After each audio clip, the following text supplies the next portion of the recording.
Welcome back to the Boneyard Podcast, everybody. This is your host, Jared Shafit, along with my good friend, Artemis Brower. Artie, how you doing, my friend? We're good. It's Turkey week. Got a short work week. Got a half day tomorrow, and then the rest of the week I'm off. So we're doing real good. Got about to get started with the food, the festivities, and seeing family and all that good stuff. So I'm good, man. How about yourself? I'm doing well, man. I mean, can't complain. Tomorrow's the last day of work. Got a 4-day weekend, holiday. Gonna stuff my face. Excited about it. We got it. Already, it's become tradition. I feel like every year when we put out the Twitter questions, every year week of Thanksgiving, we always get a food question. So I saw we have one. We'll talk about it later. Yeah. And I saw the question there. I saw that there was actually a debate about it online from the podcast. Antoine Staley, covering the New York Jets, ECU alum, was talking about it on Twitter quite a bit today. So we'll talk about it for sure. I don't want to get into it too early, but it's Thanksgiving week. Yes, sir. And Thanksgiving week means football. It means food. It means time with family, and it means being thankful for something. And Artie, I'm thankful for you. I'm thankful for Josh. I'm thankful for all of our listeners who are tuning in. Yes. And watching and listen every single week. Thank you for doing that. We really appreciate you. There would be no reason to do this if it wasn't for y'all. We don't make any money. We like to interact with the rest of Pirate Nation. So yes, thank you all for being supporters of us here at the Boneyard Podcast. But Artie, episode 172. 7 deuce. 1-7 dose. You got a 7-2 for me? I do have a 72. Okay, Now don't ask me to rattle off these players or this player's stats. I have no idea. Just looked him up about 15 minutes ago. But he did play for my Chicago White Sox, and he is an MLB Hall of Famer, and that is one Carlton Fisk. That is 72 for the week. I believe they retired his number September 1997, so way back in the day. We were some young pups, some little babies. But shout out to Carlton Fisk. Great Chicago White Sox, my 72 for the week. And shout out Brandon Avery. I was going to use this, but I was like, no, that's too chalk. He did mention 72 for the 72 Bulls, 72-10 win Bulls, which is the greatest team of all time, at least in terms of basketball. But not a sport. So I had to switch it up a little bit. For sure, Artie. I'm going to go with a Hurricanes legend. Chalk. Hurricanes legend. Yeah, talk about the Hurricanes. He did not wear the number 72 while he played for the Hurricanes, however. He wore the number 72 kind of the back half of his career. I guess the last, 5 or 6 years of his career, maybe even less. Hurricanes legend, Stanley Cup champ with the Hurricanes. We're number 26 for the Canes. I mean, he had 892 games played, 265 goals, 267 assists, 532 points. Like I said, Stanley Cup champ. Just turned 45 here about 2 weeks ago. Okay. None other than Eric Cole. Eric with a K.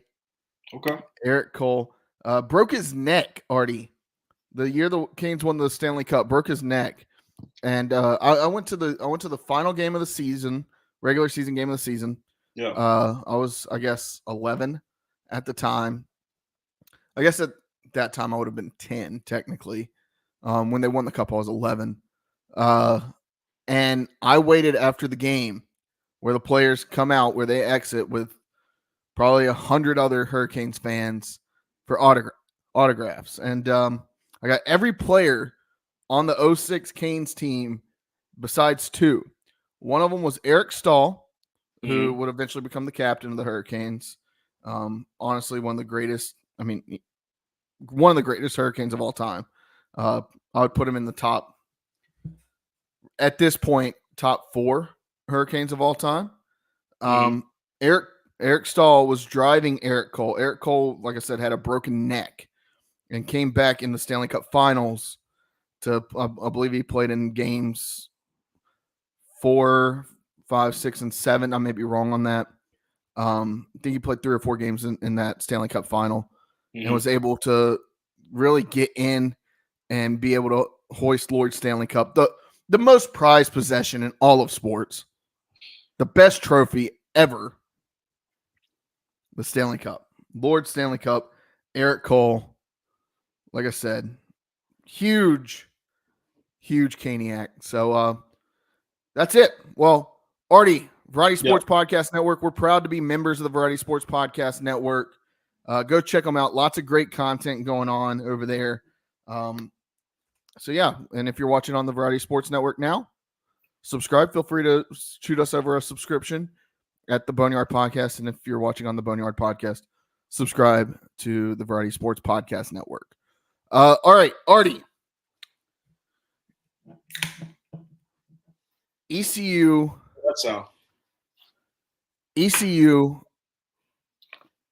gets shut out for the first time in 27 years, 26 years? 26 years. 1997. October 4th, 1997. I was just knee high to a grasshopper back then, Artie. But ECU takes a loss at Navy, 10-0. Your thoughts?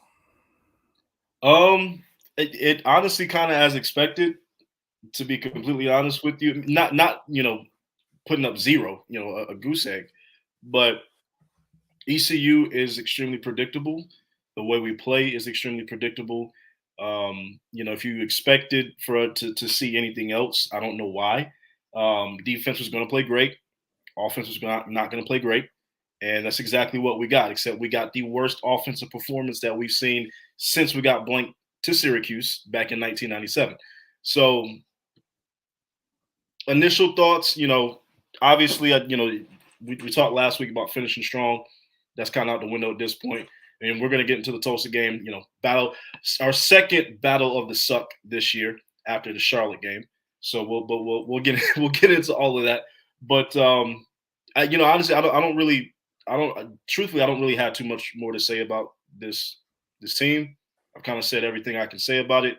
Just looking forward to kind of getting these recruits in, getting a new guy in, play calling. We'll touch on that too. And I don't really have much more to say about this team, to be completely honest with you. So, yeah, I mean, another game that the defense kept us in. Should have had a chance to win it. Best drive of the game. They started putting something together at the last drive of the game. Well, like what are we doing now? We're throwing it downfield. So all in all, very tough week. Sucks. We know that those games against Navy a lot of times are low scoring. They're gonna suffocate you to death, right? Like that's just what they do. They hold on to the ball and they get long sustained drives. And then when your offense can't put together a long sustained drive, then your defense is left trying to plug the holes in the boat, right? And that's what we saw. ECU's offense just couldn't get it going, and they haven't been able to get it going in the first 11 games of the season. They've had their moments, but we're at the last game of the season this week, and the offense has nothing to show for it. Overall, disappointing to see a streak like that end, but it's fitting that it ends with this team, right? Like this team doesn't deserve to keep that streak going. This offense doesn't deserve to keep that streak going.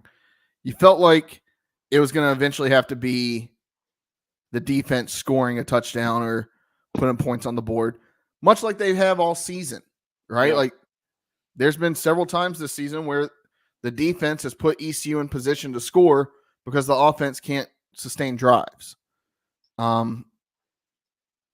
Defense, anytime you can hold the triple option to basically 7 points, which they did. I mean, up until that final couple, I guess, final 2 or 3 drives in the game.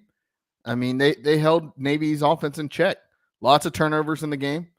Neither team played really clean on offense. I believe 3 turnovers each side. So yeah, it's one of those things that I don't know. It's you knew going into it like ECU's defense was going to have to stand tall every single week this season. ECU's defense has given the Pirates a chance to win, and the offense shit the bed.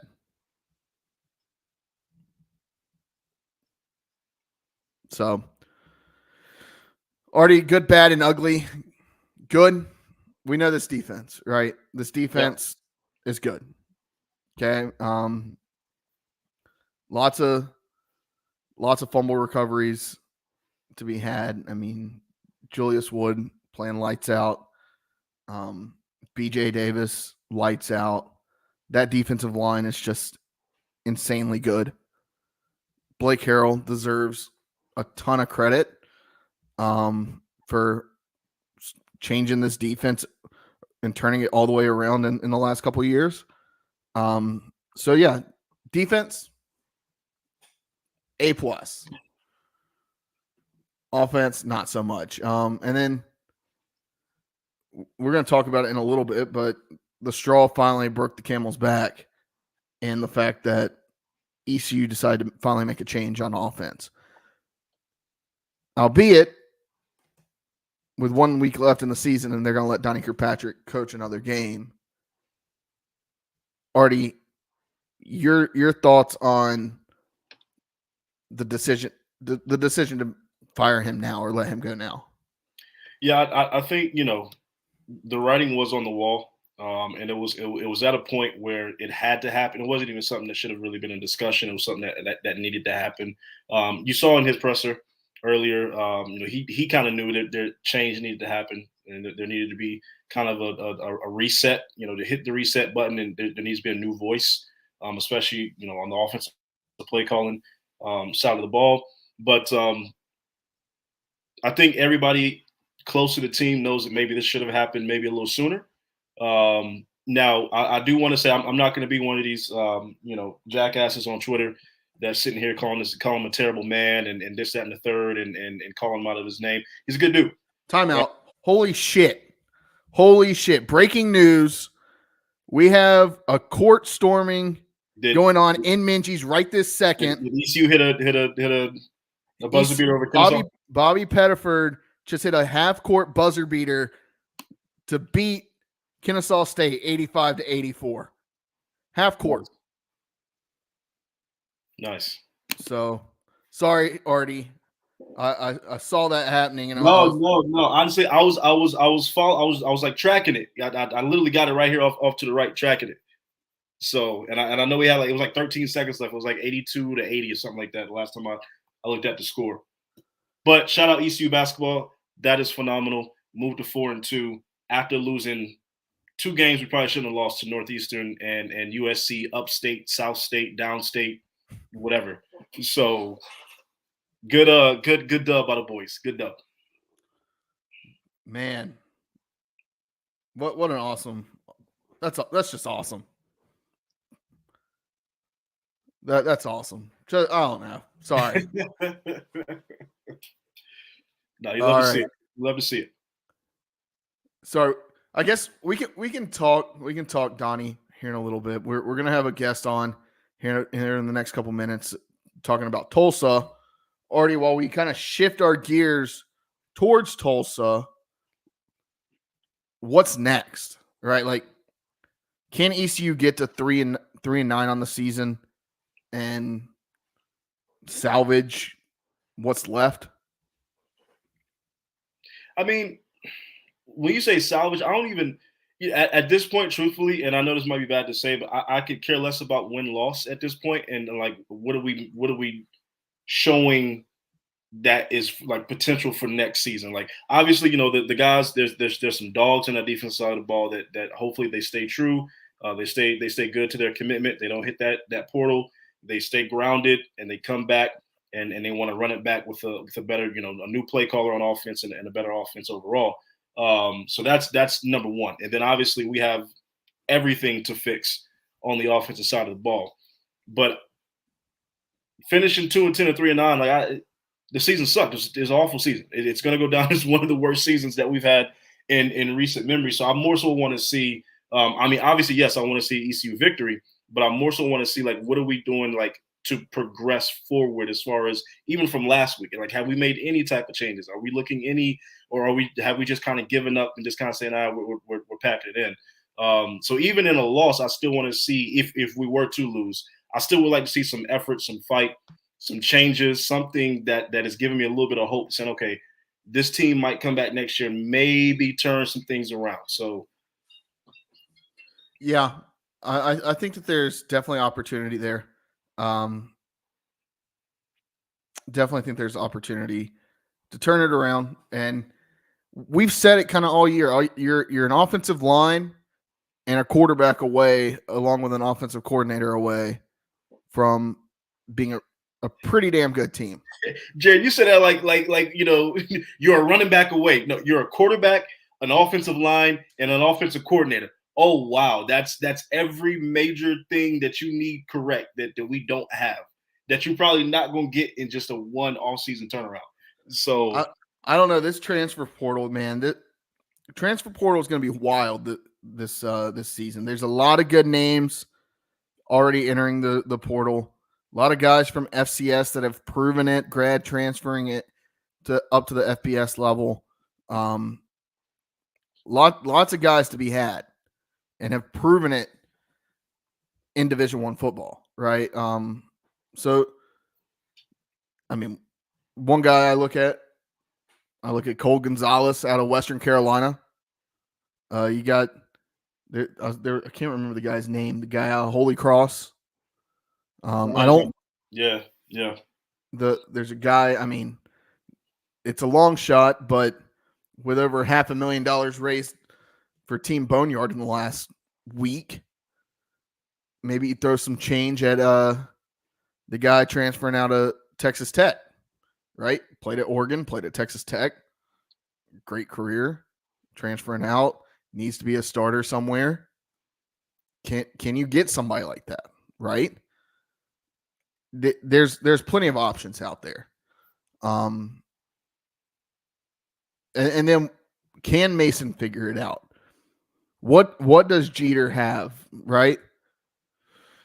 Can you build up this QB room and figure it out this offseason with a new offensive coordinator? Now I want to say, there's already been some transfers announced. Tegan Wilk announced today.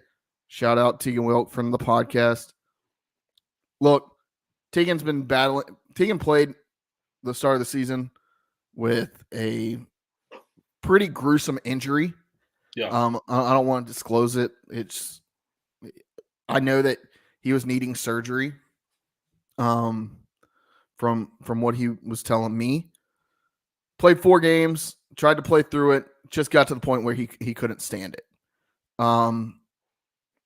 There's some guys that would not shock me if they transfer out. One of those, Rajay Harris. If Rajay Harris enters the transfer portal, do not be surprised. Would you after last week? Would you blame him? No, absolutely not. That's just complete disrespect the way we handled Rajay Harris. Not just last week, but this whole season. But so didn't play at all. Got what, 1 snap maybe? I know, but absolute disrespect between him, Kamaro Edmonds, and Marlon Gunn. They got 1 snap. Yeah. So can't blame them. The recruits, I think, will be fine, but there's going to be some transfers out. But hopefully, the infusion of a new offensive coordinator, new scheme, new game plan, an actual game plan, we'll start to see that, Guys want to come here. So, but Artie, Tulsa, they've shown that they can put up points, but they're right there with us as being the next worst team in the conference. Yeah. This is the Suck Bowl. This is the battle of the Suck, man. I mean, it's us, Tulsa, and Temple, right there at the bottom, sitting 1-6 in the conference. Jeez. 1-6 in the conference. Now we got the worst record overall, but we're all 1-6 in the conference. God, that's just I don't know. When I looked at the polls like right before we got on, and like to see that we are the worst overall team in the entire American. I never thought that we would ever be worse than Temple at any point in the Mike Temple, Charlotte, Florida, South Atlantic. Florida. I never Florida. thought we'd be worse than any of these teams. Shout out to the South Florida fans that are pulling up a tweet from early September after ECU lost 30-3 to Michigan. They're the number 2 team in the country right now. Right? I think actually, the CFP comes out tonight. Is tonight. I think they're 3. I think they're 3rd. I think it's Georgia, Ohio State, Michigan, Washington. Top 4. That makes sense. But I mean, 2-3. What's the difference, right? Like, and really we're gonna see them boys down south on Saturday anyway. So yeah. South Florida fans, all 10 of them, came out of the woodworks to. I saw that, man. They came heavy with they pitchforks. Man, it is nice to live rent free in South Florida fans' minds. I mean, not to have to pay for property in Tampa, Florida is fantastic. So, all right, Artie, let's transition all the way to Tulsa. Let's do it. Navy's in the background. All right, let's transfer to Tulsa. We've got some longtime friends of the podcast, or a longtime friend of the podcast, Matt Rectine, coming onto the podcast from the Golden Hurricast. We had them on, I guess, was this year 4? Yeah. 4 years ago, last time ECU and Tulsa played. We all know the game. Probably talk about it some. The infamous game where Mike Oresco lost his friend of the podcast, officially lost his friend of the podcast rights, and became an acquaintance of the podcast. He's since become an enemy of the podcast. Matt, welcome to the Boneyard Podcast. How are you doing, my friend? I'm doing all right. How are you guys? Doing well. I was mean, just thinking, I think it was 2020, because I remember when we recorded that last time, I was in a tiny house in Denver, Colorado, or not even in the mountains. And I remember just having terrible connection, but it was a blast. Yeah. Yeah. I think I remember that. I think I remember you may have dropped out a couple of times during the call or something like that. But yeah, I mean, we've stayed in contact the whole time. I mean, podcasts in this conference have come and gone, and there's some you like, some you don't like, and we've always kind of had a connection. We got a similar type feel, but Tulsa, man, what's going on out there? Feels like it's a lot of the same stuff that's going on here in Greenville. Yeah, no, I would feel like what we've kind of felt like this year is probably what you guys are. We've got a new coach. We let Philip Montgomery go after, finishing 5-7. I feel like he was the kind of guy that he would have one really good year if he had a really good quarterback. But outside of that, we were just going to be average to above average. So moved on, brought in Kevin Wilson. And I will say the expectation this year was that we would go to a bowl game at best. We didn't view it as a rebuild. I don't think anybody really did. And yet here we are, 3-8, obviously in some sort of a rebuild, as we are, not seeing the success, or at least averageness, that we kind of thought we would have. It's. Go ahead, Jared. Oh, I was just gonna say, this year we knew a lot of. Look, it's Mike Houston's 5th year at the helm, right? And we knew that there was going to be a lot of turnover, especially on the offense. And what we didn't know is how bad this offense was going to be. Like, we are talking like sickos level, like grade 5, category 5. Get the hurricane reference there. Bad. So you didn't expect it to be this bad in year 5 for Mike Houston. Yeah, well, Tulsa's been kind of a pickup game for a lot of schools so far who haven't had a lot of offensive success. Like, I look at the Charlotte game. Charlotte blew up against us, which was really disappointing to have happen. But, Tulsa's defense, we knew it was going to be stepped down. We lost some of our big names, or like some of our top contributors transferred last year. And we had a couple guys come in from we had Simon and Smith, although those guys have not really lived up to, I think, the expectations that we had. The one transfer that we had come in that has been good is Ben Kapinski. But all in all, like, our defense is just, I think we are second worst in the conference in terms of points against. I think UAB is the only one that's lower than us. But, it was a weird situation. I don't know if you got, I doubt you were following anything with the Tulsa news and stuff in the spring, but we had a defensive coordinator from Duke who then left 3 weeks after he got hired and went to Indiana to be the defensive coordinator. So then we didn't end up getting a new one until early May. We got Mike Polizzi from Tennessee Martin, who had some success, but that's pretty late to get a defensive coordinator from the FCS level up. So yeah, just definitely a step down there. And like, on the offensive side, really thought we were going to have some talent. Braylon Braxton was coming back. He had kind of blown up a little bit at the end of last year after Davis Brin went out. And man, he has just regressed a ton this year. Regression, injuries. It's just been brutal. Yeah. And, Matt, talking about the season, because obviously, it's been disappointing for both our squads. But what has been, maybe like kind of one of the few bright spots for Tulsa, if any, that has happened throughout the course of the season? Yeah, it's kind of bittersweet, or, like a bummer that one of our bright spots has been kind of the 2 freshman quarterbacks that have stepped up. Braylon Braxton was knocked out of the season opener on the second drive. Had an ankle injury that ended up lasting for, 6 weeks. And in came Cardell Williams, redshirt freshman, kind of lit up Arkansas Pine Bluff, had some, we then went against a gauntlet in Washington and OU, which is brutal for a freshman quarterback.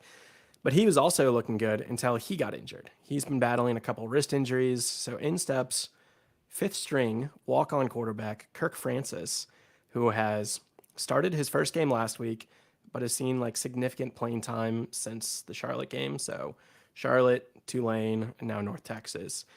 And he's looking really good. I feel like he's probably been our just pure passer that we've seen so far this year. Cardell is probably the most electric playmaker when he's on.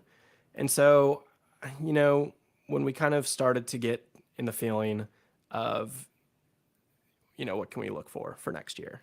What are we kind of, watching this Tulsa team to kind of see what's next year going to be like, since this year is what it is. And I think it's those 2 guys. So I'll be honest, I don't know who's starting. Kevin Wilson is very coy about the quarterback situation. The depth chart lists, the depth chart lists Braylon Braxton or Kirk Francis. If that's the case, it's going to be Kirk Francis, I think. It's been pretty obvious when we've seen Braxton kind of come into these games, they do not trust him to throw the ball. I think he'll come in, and if he's coming in, it's going to be some designed run package for the quarterback. But Kirk Francis is probably going to be, starting QB this Saturday. Sound familiar, Artie? Yeah, that's kind of how we've been seeing this season, right? Like, Alex Flynn has kind of been the guy that throws the ball. He's got a little more confidence throwing the ball, even though he's not very good at it. And then Mason Garcia is the one that runs the ball. And feel like we haven't seen Mason Garcia play in 4 or 5 weeks. So I mean, one of the second highest rated recruit all time at ECU. Yeah. Been in the program 3 or 4 years now and riding the bench behind basically some no name that came in. Still hasn't produced. Because I was looking, I saw he hadn't played since I think it was the Charlotte game in October, and so I was like, oh, he must be injured, but no, he's just sitting on the bench. And just not giving us the best shot at winning. That's all that is. I mean, this is the worst offense that I've ever seen. Like, what's crazy to me is ECU has, I believe they're the 37th. They're a top 30, top 40 ranked defense in the country. Yeah. And they're the 128th ranked offense in the country. So it's going to be it's going to be an ugly game on Saturday. Ugly, eat some low scoring. Yeah. So talk to me. The under is take the under. It sounds like Tulsa's had trouble quite a bit with stopping offenses at times. What's kind of been the role or the issue with the defense? Yeah. So again, injuries has kind of been brutal. One of our top, our defensive edge, Owen Ostrowski has just been battling shoulder, elbow injury all season. So that's kind of knocked him out a couple times. So we've had, again, walk-ons playing significant minutes in the linebacker and on the line. And then, Tulsa has kind of historically been pretty successful in the corner and the safety positions. Not the case this year. Our corners, we've got J.C. Oliver, Kenyon Williams. These guys are, like, after that, there's really not a lot. So we get beat a lot on the outside, and we get beat a lot on the inside. I think any quarterback that can just throw a good slant, will just chew up yards against us. We saw Michael Penix did it. He absolutely destroyed us when we played Washington.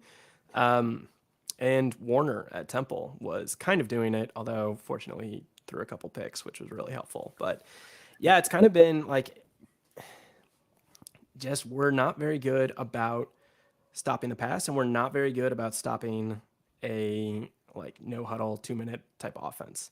I think Rice did it, Charlotte did it, and they scored with less than a minute left, on the clock to the half. So stuff like that, we just kind of, if our defense is out there too much, they're just going to break eventually. That's just kind of what we've seen.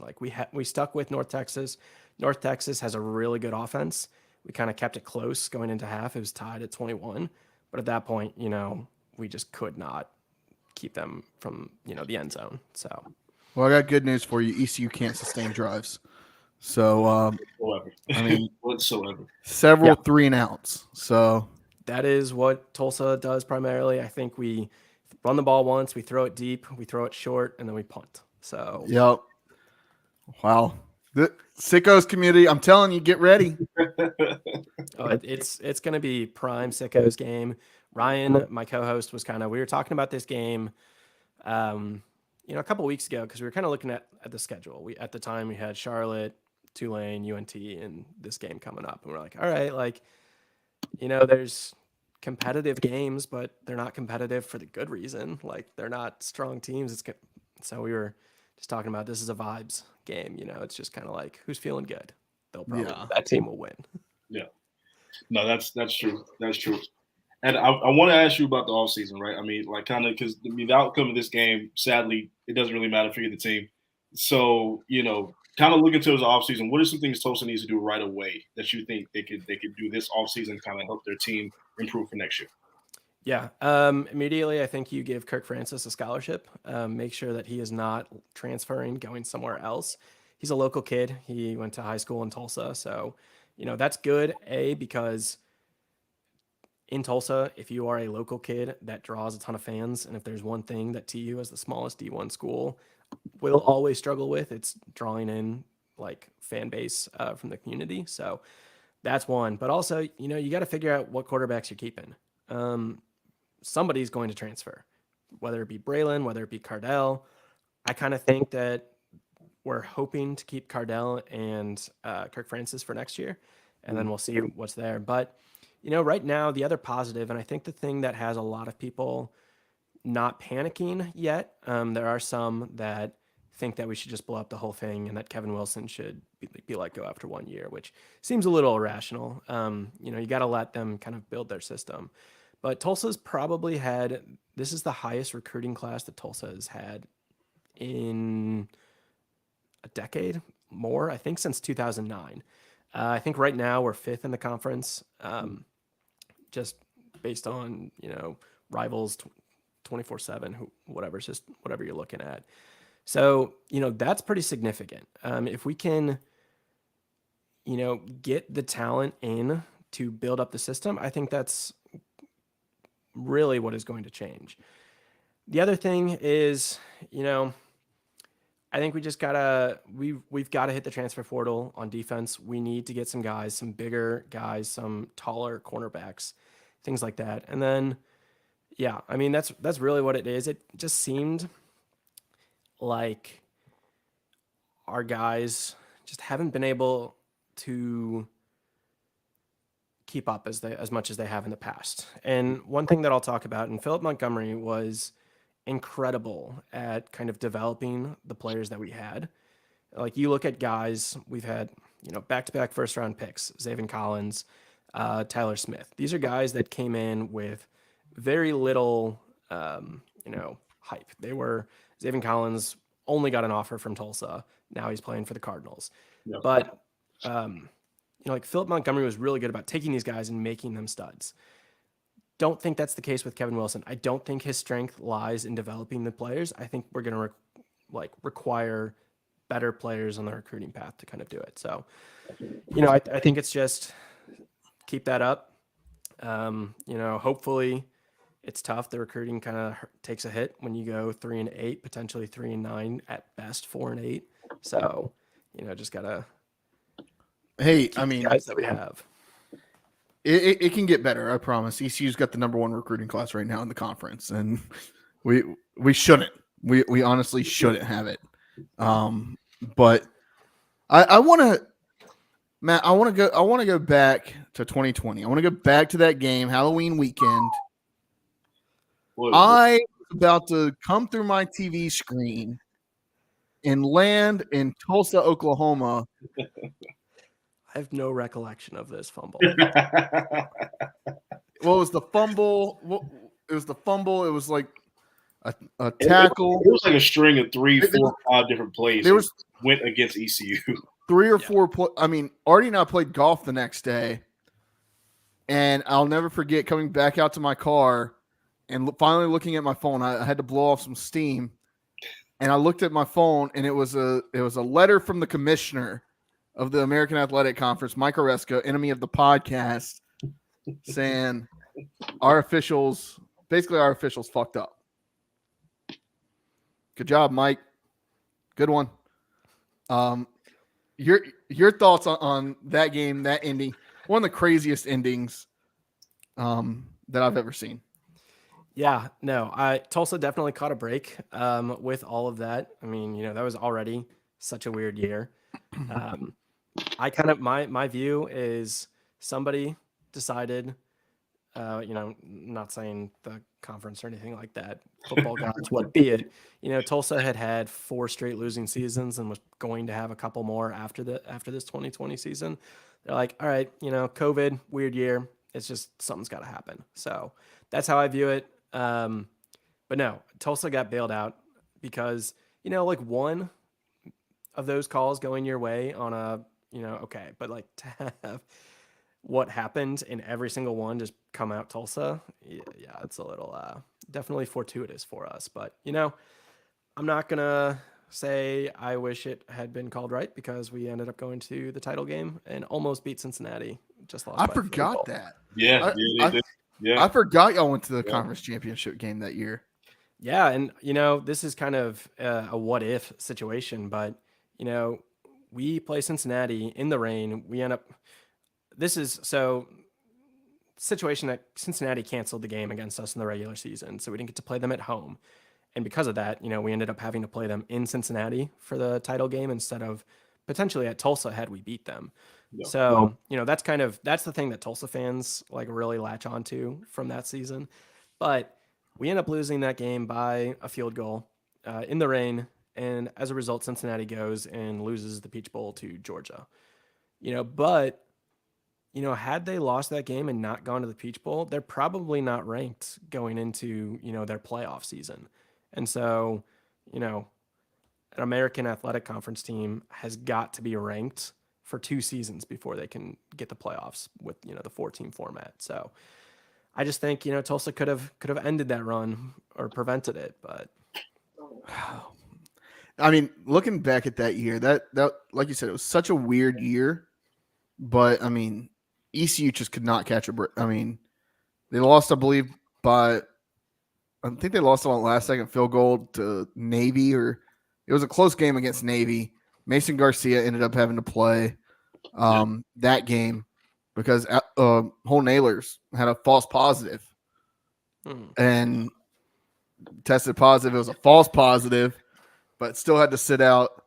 I think you beat Navy with Whole Nailers. There's some other games that got canceled, and it was just a shitty year. Yeah, no, for sure. Because I mean, your bowl game got canceled that year, right? Because that we didn't make a bowl game 2020. We ended up going like 3-6 or something like that. Year. And then the next year we went to finally got bowl eligible, 7-5. Boston and then College snubbed us. I will say, Matt, the biggest episode that we've ever put out is our shit list episode against Boston College. Yeah, we went in on Boston College. I mean, we've got like 2,000 or 3,000 listens on that podcast alone. Damn. Like, I mean, we typically do pretty good numbers, but like that podcast, and every once in a while I'll see like, oh, that episode has like 2 or 3 more listens. So somebody's going back and rage listening to us talking about Boston College. And yeah, I mean, that was, we just talked for an hour and a half. We've still got Boston College fans in our mentions. Love it. Over that game. Suck on those tears, Boston College. But yeah, I mean, it sucks sometimes being an ECU fan. Sometimes? Yeah. No, I totally feel you guys there. I mean, it's life as a Tulsa fan is always just kind of, it's an uphill battle because, we are such a small school. There's tons of FCS teams that are bigger than us. But, it kind of, we thought, well, and I think Tulsa's administration has kind of taken it to another level in terms of their commitment to athletics. And so that's kind of why the expectations around the program are a little bit higher than they previously were. I think COVID just really wrecked both basketball and football in terms of like attendance got destroyed and hasn't really bounced back. Granted, we went 5-25 in basketball last year, so that's definitely was a real. Hey, but you're 4-0 right now. We are, yeah. No, I mean, we've got 10 new players, so it's an entirely new team compared to last year. But yeah, I always feel like there's like Tulsa and ECU both have. It seems like they've had plenty of opportunity to kind of take that next step and take over the reins of the conference at times. Where like if just one thing went their way, just like I mean last year with Tulane took advantage of some things. It goes their way. They carried that momentum into this year, right? Like ended up winning the conference in baseball or the conference tournament in baseball. Like those things build upon each other, right? And an athletic department gets that momentum. I feel like Tulsa and ECU are kind of right in that same position. Like, okay, you just need one of the two big sports to get that momentum going for the rest of the university. Yeah. Nope. Totally agree. Now, you said something that I thought was interesting. Is this true? Is it true that Tulsa is the smallest FBS school or Division I school? Yeah. Wow, yep. I did not know that. Yeah. I mean, our enrollment, so undergrad is under 4,000. It's 3,700 total. You throw in the entire It's a public enrollment. university, right? No, it's a private university. It is private. Yeah. Okay. So you throw total is probably around 4,500 students. So, I mean, it is a tiny school. And, we are competing for fans, for players, for anything like that against the OU, Oklahoma States, Texas, Arkansas. I mean, that's all right in our front door. So, it is not like Tulsa punches above their weight class for the kind of university that we are. But, that inherently does have some issues. If the oil market is not doing so well, Tulsa doesn't have as many donors that are willing to give money to the school, and that definitely hurts. So it's like weird things like that. But yeah, no, smallest school. But it's a point of pride to be, to still have an FBS program. That's part of the reason that I ended up picking TU, back when I was in high school. My co-host, same reason. So newspaper people in Tulsa have talked about they should drop, and I think that would just absolutely kill the school if Tulsa lost like D1 football. Now let me ask you this real quick, because I did not know they were the smallest FBS school. That's a first for me. But let's say all the cards fall right for Tulsa, right, and they get ranked really, really, really good football season. What is that atmosphere like? Like what is the fan base atmosphere like around a good Tulsa football team? Yeah, no, it can be electric. Like I think about, end of Conference USA days. So like 2011, 2012, which is unfortunately right before I came to school.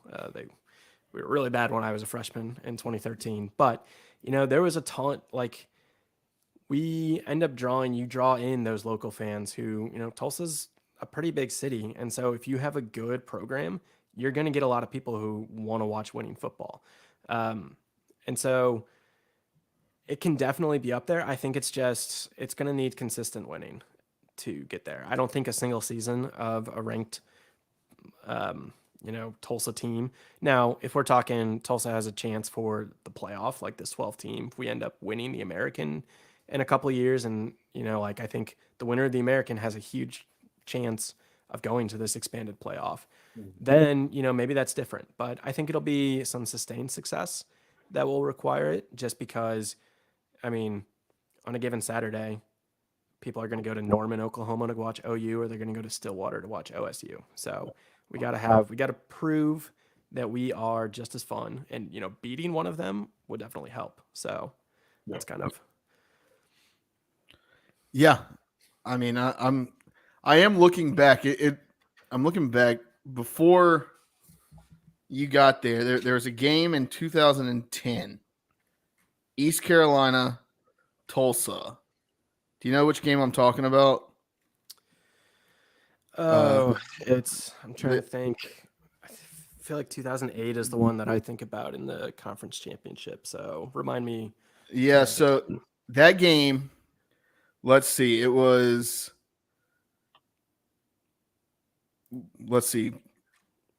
Tulsa 29, ECU like 24.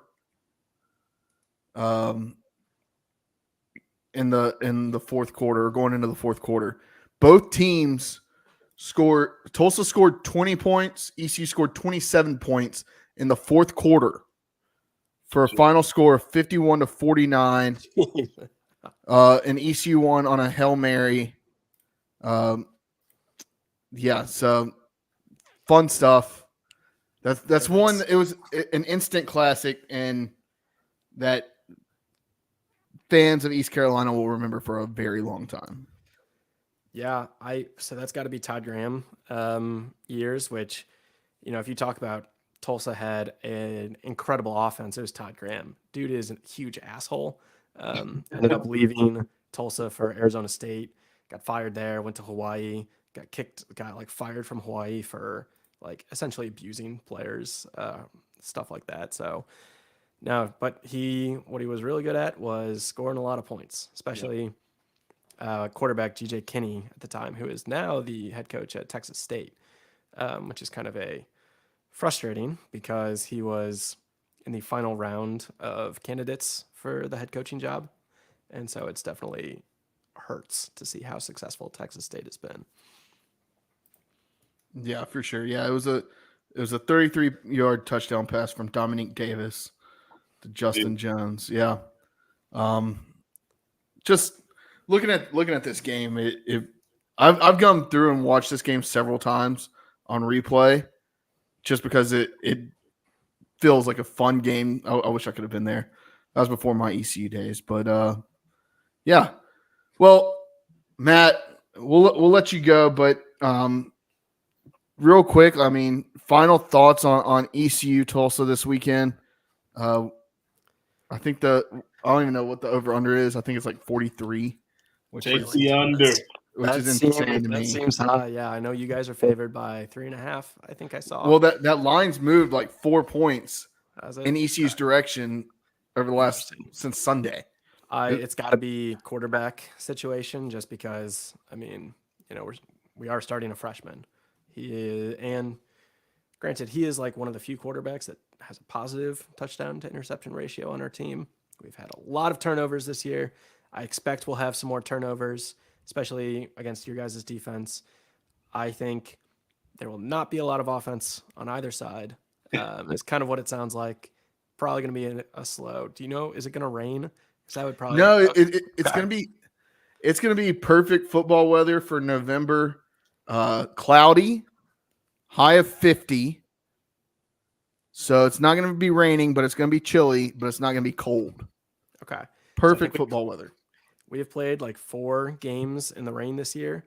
And each one of them, we scored fewer points than we had in the previous rain game. So I'm just glad that's not the case. Now, I think it'll be a low-scoring affair. And as I say that, that means it'll probably be a shootout, just because it's, weird.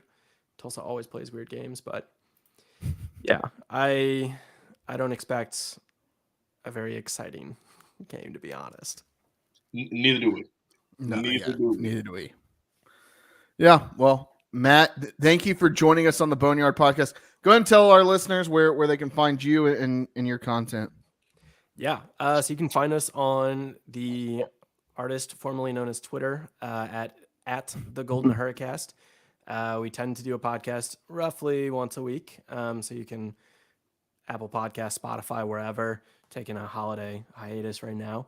We've also got our website, goldenhurricast.com. Sometimes we do some writing. Really, it's just a way to find our podcast again. So, nice. For sure, we got to get something going with the rest of the conference podcast. I know that there's been some things like here and there, and we've talked. We got to get something going. Like, there's too many good podcasts in this conference to not have people collaborating.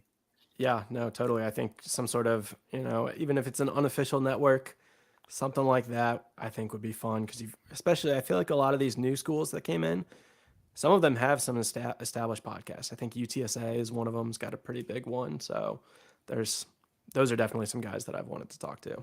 Yeah. What's that? Alamo Audible. We had Jared from them on. Yeah, and we talked to some. I feel bad because I can't remember off the top of my head, but we talked to some guys from Rice over the summer. So yeah, it's definitely some good shows out there, and here for. Yeah, we'll keep talking. We'll keep talking. I got a lot of ideas for different kind of content. So we'll talk. We'll talk, Matt. Thank you again for joining us. Best of luck in the off season. We're not playing for anything this weekend. Grab your popcorn, grab a beer, and just enjoy a Saturday, man. Maybe a couple beers. Yeah, I mean, leftover turkey, some stuffing, dressing. There you go. All right, Matt. Have a good one. Appreciate it, Matt. Thanks, guys. Oh, yeah. Once again, that was Matt Rectine from the Golden Hurricast podcast. Artie, ECU Tulsa this weekend. How you feeling after that conversation? Hey, how'd your kids? How'd your wife? It's gonna be ugly as you think it's gonna be. It's gonna be uglier than sin. All right. But this weekend, look, it's the last game, man. It's the last game. Hopefully, we just come out here. We play some pride. We play some passion. We'll see. I mean, it's 3-8. leave it all out on the field. Like, I mean, I don't care. Like, have fun with it. If you need to put the water boy in for a place kick every once in a while, do it. Let's just play a fun game. It's a 5-17 combined record from the two teams. So let's just go out there and have fun, man. It's absolutely going to be a shit show. But I'm going to be there and I'm going to love it every second of it. And I hope our listeners are there. If you're there, hit us up. I'll be there a little bit early. I don't know about Artie. Like I'm going to try to get into town early. I will be out of town. I will not be at the game this weekend. I will be out of town. Oh, come on. I will be. Look, man, I gotta hang out. Look, if ECU was playing for a bowl game, then I'll be like, all right, family, I can't. I gotta make it to this game. I'm sorry, I can't eat the leftover turkey with you. But family said, let's hang out. ECU ain't going nowhere. I'm gonna hang out with family. That's so sad. So sad. But all right, Artie, let's talk some basketball. We had a breaking news just a minute ago with Bobby Pettiford hitting a half-court buzzer beater to beat Kennesaw State. ECU gets to 4-2 on the season. Lost a couple games that you probably shouldn't have lost. Losing to USC Upstate, a team that the women's team that dropped 100 on, right?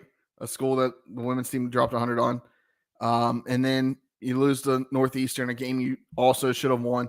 It seems like every year that ECU has a couple of these games in the non-conference where they shouldn't lose, and for whatever reason they can't put a game together, and then they lose. Well, and look, we say these are games that ECU shouldn't lose, but at the same time, we're still trying to build a program. Like, ECU ain't got nothing to write home about as far as the actual program, our basketball program. So yes, we should have won those games, but it's not like it's like, oh my God, how do we lose to this team? No, we're still building something. So it's gonna be a progress. Yeah, there's been several teams in the top 25 that have lost to teams that they shouldn't have lost to. FAU lost last night, 2 nights ago? Yeah, they did lose a couple nights ago. Yeah. Michigan State's got a loss. JMU's not too bad. I think JMU's actually ranked right now. Fuck James Madison, man. I hate they lost to App State. Why you have to lose to App State at home after having college game day? Why you got to lose to App State at home? Come on now. Once again, fuck the Sun Belt too. Don't do that. They still deserve to be in a bowl game. I don't care. But, nah. Okay, they do. They ain't played nobody. Honestly, I think even with the loss to App State, I think they could beat Tulane on a neutral field. I don't think so. I think they could beat Tulane. No shot. No. Jared. No. Tulane came to Dowdy Ficklen Stadium and put up 13 points. You don't think JMU could beat them on a neutral field? Stop playing. I don't. Playing, I don't. I think Tulane beats them. Tulane's only loss is to a top 15 team. But look at some of the games too. Tulane messes around and plays down and up to their competition. They don't ask how, they ask how many. Now that's true. I'm not saying Tulane's not good. There's no pictures on a scorecard. But to sit there and say that JMU can't beat them on a neutral field, stop it. That's like saying Liberty could. I don't think Liberty could either. I don't think Liberty could because Liberty ain't. They have played a softer schedule to me. Who has James Madison played? Who's James Madison played? I think their players. I think just the overall, they feel like they're just that team. Like James Madison played? Walks around and feels like, nah, we them dudes. They play in the Sun Belt, Artie. Okay, they play in the Sun Belt. It's a lesser. It's a lesser conference. Did we not lose to a Sun Belt team this year? We did, but we also suck. So, did Tulane not come to Dowdy Ficklen and should have lost that game to a team that's 2-9? Come on, now. JMU could beat. But we should have also beat App State. We should have also beat Marshall. Had we had a competent offense, we would have wiped the floor with them. Hey, I just feel like you think Tulane will blow JMU out. That ain't the case. I don't think they would blow JMU out. But I don't think if you have a 7-game series, 10-game series, I think Tulane wins more times than James Madison. Well, we're not talking about no damn basketball series. It's football. Well, One I'm game scenario. talking. I think Tulane could win. I think JMU could win. I think James Madison comes into the American Athletic Conference. They're lucky. They're lucky to have. I think they may go. They go 5-3 in the conference. Right now, they're a They go top 5. No, they go 5-3 in the conference. SMU is fraudulent. They beat SMU. Tulane, they're even with Tulane. SMU is fraudulent. All right, they go get exposed when they play a good team. Who else we got in the American? Who else we got? We got Memphis. They could beat Memphis. They could beat Florida. Who else we got, Jared? Come on now. Who is James Madison played? I don't keep up with their schedule like that. I don't know who they play. I just know what their record is. All right. I'm telling you, week in and week out, they don't beat Tulane, SMU, and Memphis. UTSA. They don't. If they had to go through a 4-week gauntlet with them, those 4 teams, they win maybe 2 of them. Beat all 4 of them teams. They could, but I don't think they do, and that's what matters, Artie. They don't. And one of those teams is going to go 4-0 against the rest of the field. Jan, you could walk into this conference today and be a top 4 team in the American. They could walk in here today and be top 4 in the American. That's a true statement. That's a true statement. I don't think so. I digress. It's okay. I mean, you're beating. I mean, James Madison, Artie. Yes. No. Look, they're following the same track of App State. They destroyed their. They got beat by a bad App State team, and then they move up to FBS, and they consistently stay good, right? Like they've legitimately moved. You mean up to tell me you think Tulane loses to an App State team at home? No shot. No. I'm just saying they're following the same trajectory as when App State moved up to the FBS. But like they found instant success as soon as they moved up to that. It wasn't like they went 2-10 as soon as they moved to the FBS. They were successful. They were bowl caliber teams as soon as they moved to the FBS, year 1. So they're following that same trajectory. I'm just saying, look, James Madison, this year's team, this year, I ain't talking last year, I ain't talking next year. This year, they could walk into this conference and be top 4. They could. Tulane's that's only loss. That's not even a bold statement. No, it's not a bold statement. But Tulane's only loss is to the number 12 team in the country. I give you that. Tulane should be higher. If Tulane easily have 3 to 4 losses, and 3 losses are to teams with losing records. If Tulane is in a Power 5 conference, they are a top 15 team in the country. With their only loss being to Ole Miss? Look, I'm hearing you, man. I mean, it only matters. The wins and losses are the only thing that matters. But I'm just saying, Tulane is not the juggernaut that people may think that they are. They could have lost a few of these games. Maybe should have lost a few of these games. Hey, once again, I don't think James Madison beats Tulane. I just don't. We agree to disagree. I don't think James Madison comes into the American. I don't think they're playing for a conference championship. UTSA? I'm not saying they will, but I think they absolutely could. I think they will be in that running in the last few weeks of a team that could be competing for an American Conference Championship. I think they would be there. I disagree. I disagree. I think they get exposed in the American. Sorry about it. This conference ain't that good to be exposing to James Madison. Not to me. I just don't think the American is still much better than the Sun Belt. Top to bottom, the American Athletic Conference, the worst team in the American Athletic Conference should have beat App State and should have beat Marshall. But this could all be flipped next year. Sun Belt could be better than the American next year. It'll never be flipped. The Sun Belt will never be better than the American Athletic Conference. You could have an app get ranked. You could have just because College Game Day wants to use a Sun Belt game as their token non-Power 5 game of the year. Jared. No, I'm just saying that the American Conference has been doing it for the last 9 years. 10 years. What are we? We're on what? Year 10 or 11? They've been doing it since the beginning. And overall, the American Athletic Conference is better than the Sun Belt in every sport. Sorry about it. Fuck you, App State. we started talking about JMU and it ends with a fuck App State. I love it. Oh, Jesus. This is what we do it for right here. This is it. This is why we do this. But I mean,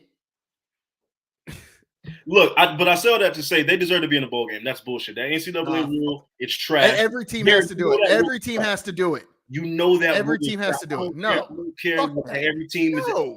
No. Last year they had to do it. 10 years ago they had to do it. I don't care about that. That rule should be gone away yesterday. Sorry about it. That rule is trash. Sorry about it. Cry me a river. Cry me a river. You will literally be writing letters to the NCAA telling them to go fuck themselves if ECU's in the same situation. That you know what this is, Artie? Garbage. You know what this is? It's garbage. You know what this is?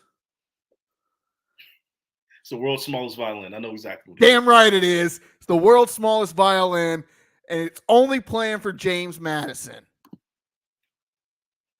I'll down that hill. It's a dumb rule. I will say, beautiful campus. Oh, yeah. Spent plenty of time in Harrisonburg, Virginia. Beautiful campus. I was there the week after James Madison, led by Coach Mike Houston, came into Dowdy-Ficklen Stadium and beat ECU. And I had on a something ECU on my book bag that I carried around or something like that. And people talk the most shit to me ever. Like their fan base is great. A lot of Sun Belt teams, fan bases are great. I'll give them that. But the athletic programs leave much to be desired. And I'm saying that as an ECU fan, when our athletic department leaves much to be desired. Much to be desired, especially this year. That's all right. We got baseball around the corner. It's like 87 days until baseball. We got baseball right around the corner. Make us happy again. All right. Artie, we're gonna have a longtime friend of the podcast join us here in a second. Yes. We got 2 guests on this episode. It's been a while since we've done that. It's been a while. And guys, this offseason, we're starting to line up guests for the offseason of football. It's been a while since we've had some bangers, and we're working on one that's I feel like it's gonna be a pretty big banger in the coming weeks. Yeah. So stay tuned. Hopefully, I don't want to spoil anything. Hopefully nothing falls through, but lots of good going on. But yeah, we're gonna have a longtime friend of the podcast, Courtney Layton, coming on the podcast here in just a second. Give me 1 second. Artie, you talk about something. Talk about whatever your heart desires. Look, man, since I got the floor for a little bit, let's go Michigan. We already know what it is. We know what this weekend is all about. I don't care what you think about my boys. I don't care what you think about this sign stealing. Don't give a damn. All right. It all comes down to this weekend, this Saturday in the big house in Ann Arbor. That team from down south has to come up north and come play us undefeated at home. We win this game. Look, I know we're going to play Iowa in the Big Ten Championship game. We're going to run through Iowa. So whoever wins this game is going to run through Iowa, whether it's Ohio State or Michigan. They're going to absolutely ramrod Iowa. Even though Iowa's had a decent season, but we know exactly they just can't score points. So this game really is the de facto Big Ten championship, if we're really being honest, up there in Ann Arbor. So let's get it. Let's get to 12-0. Let's get to this conference championship. Let's get to the playoff. I need a rematch with either Georgia. Wouldn't mind seeing Alabama. I'd love to beat Granddaddy and Saban and the boys, but I need an SEC rematch. I need that. Starving. All that talk for a bunch of cheaters to play in a game on Saturday. Both sides. We don't give it down. I don't care. How the Patriots feel like they won that Super Bowl after the Deflategate? We don't give a damn. We don't care. Say what y'all got to say. You're not taking that trophy away. Not taking that trophy away. All right, Artie. We just mentioned it. We're going to have longtime friend of the podcast. Longtime friend of the podcast. Good friend. Courtney Layton on the Boneyard Podcast. Courtney! Hi! What is going on?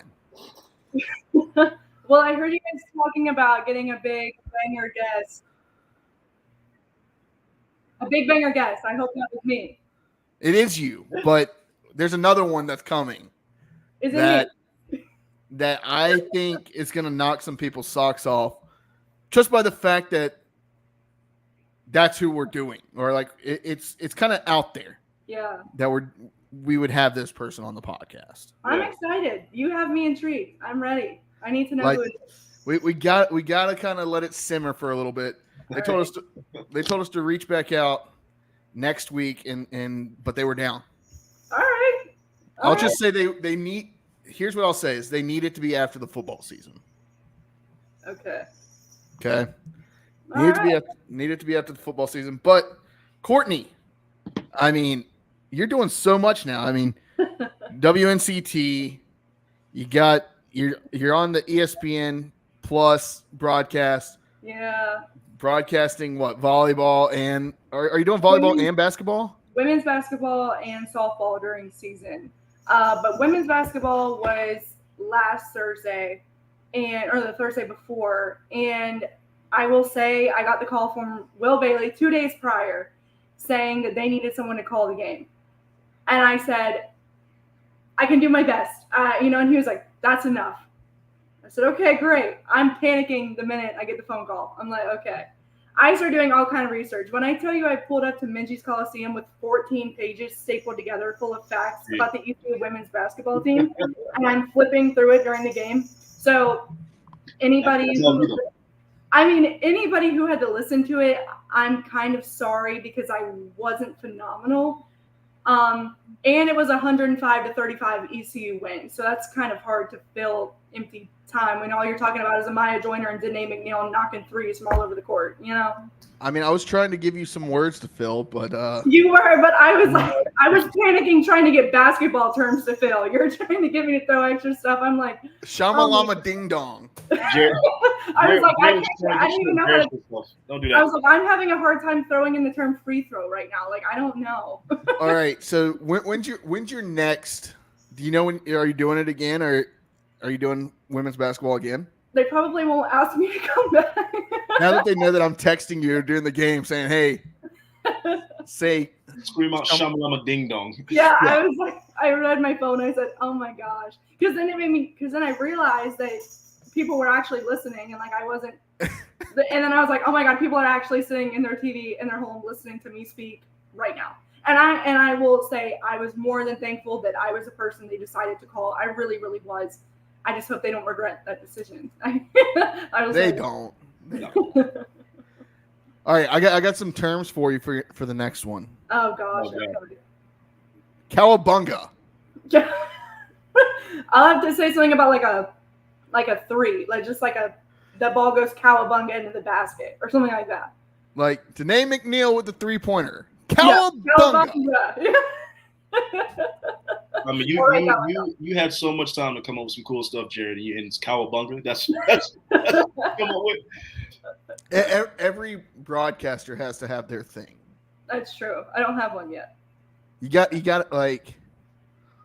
I don't know. I mean, you can.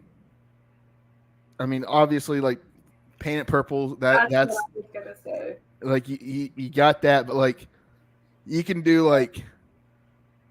The ship has sank. Something fun. It's got to be fun. Why don't you start commentating? You have all these fun terms. You should start. Bombs away. You thought about it. You just need to pick it. No, I think about I think about this on a daily basis. No, Jared would absolutely get canceled. He'd be good for about 15 minutes, and he would say something, and he would get canceled after 15 minutes. I mean, sometimes, but you have a little button to push where nobody can hear you, and sometimes you're thankful for that button because you're like you have to cough, or you need to take a breath, or you're just like, I don't have anything to say right now. I just, like I said, 70-point win. It gets to the end of the game, and you're like, there's nothing. Yeah, Cowabunga. You're just filling in dead air at that point. You're like, I don't know what to say now. But it went now again. I was very thankful, and it was a lot of fun. And I feel like I really, if they do decide to ask me to come back, which, we'll see. I am thankful that I am the one that they called. That did mean a lot to me, regardless of how my performance went. Everybody right now, go tweet at Will Bailey. Okay, we need more Courtney. No. On the podcast. He would be like, he's like losing my number. He's like, Courtney who? No, we don't know her. But anyways, how are things going? I know like you're at WNCT. Talk to us a little bit about that, about the process and what you're doing there. So I'm still doing digital content. We have a digital studio there, and we're really, through the help of my boss and other digital coworkers, renovating the digital studio. And I have a sports podcast at work, kind of like y'all's, but y'all's is a little bit more broad. Mine's kind of, I don't want to say more slim, but you guys do a lot more, and you do like live streaming. I don't do that. I kind of get ECU. I've had ECU golfers. I had Mike Houston on there, Kim McNeil. I just had a Maya Joyner on there. So I get to do cool stuff like that. So I think that my job obviously is my main priority is being a digital content producer for our website. Yeah. But my podcast is a really big focus for me because I really, really enjoy doing podcasts. I think they're so much fun. So when you texted me, I was like, yes. Like, I think they're so fun to just get on here and talk about sports. And that's part of why I think I was so easily able to take over that podcast and take on that role. And I like to do mine now that I can get in contact with these people. I'll go out and do them face to face instead of two cameras, kind of like, just switching back and forth. And I think, again, with the help of my coworker, I can't do them on my own. I'm very, very excited that I get to do that and grow in that way. And I actually met a bunch of people from behind the scenes at Carolina Hurricanes games through that opportunity. So that was really cool. But yeah, putting out a lot of content for the website, long story short, and doing a sports podcast. So yeah. Now, you mentioned the Carolina Hurricanes. I'm happy you brought that up because I got two Hurricane fans on this podcast right now. Oh, yeah. Are y'all's Canes going to actually do something this year, or is it still smoke and mirrors? What y'all got for us this year? Give it time.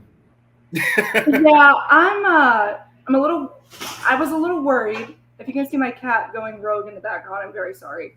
I was a little bit worried. I went to the game the other night, and we looked a lot better. I just feel like I was so excited for Svetch to come back because that's my guy.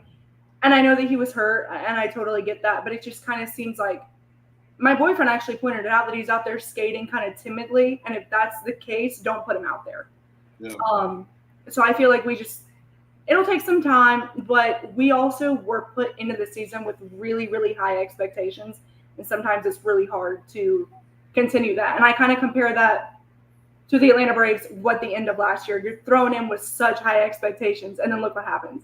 You know what I mean? And that sucks because I'm just getting into baseball. So it's like, it's almost like when you're put on a higher pedestal, it's harder to keep up with that rather than if you were kind of humbled, rise above that instead. That's just my opinion. The thing with the Canes this year, and you see it every year in the NHL, there's always a couple of teams that get off to like insanely good starts this year.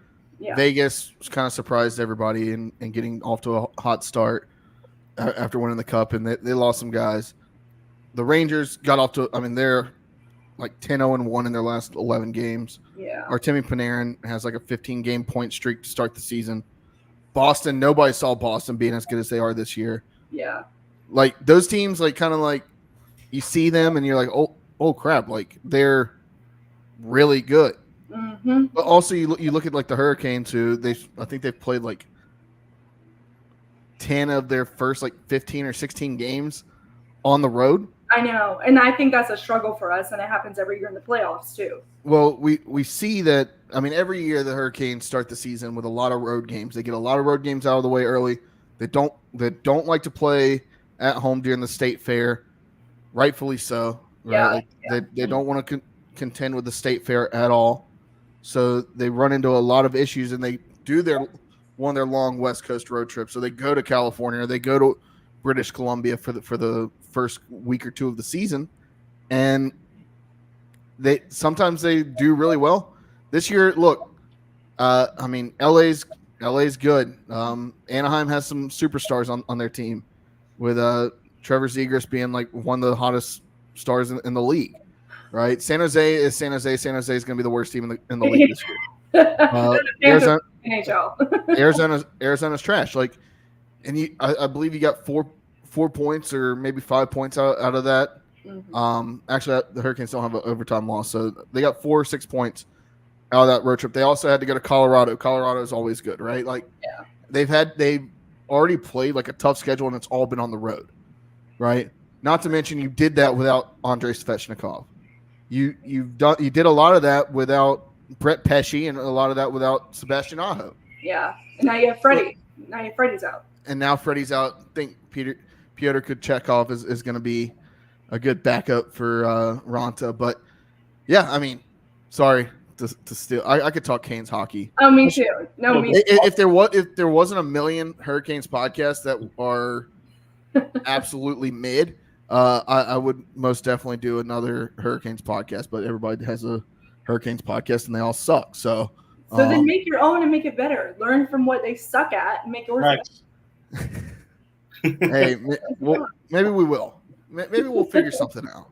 And another thing about that, I don't know if this is how you felt, but when the season ended in poor fashion, that left a bitter taste in my mouth. I can imagine them as well.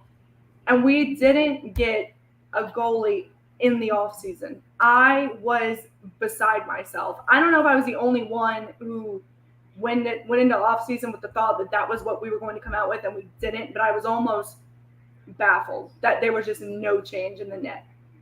After the struggles of last season, I was kind of surprised. But I'm not a coach. I'm not Rod Brindamore, and he's successful, and I'm not at coaching, so he knows better than me. But still.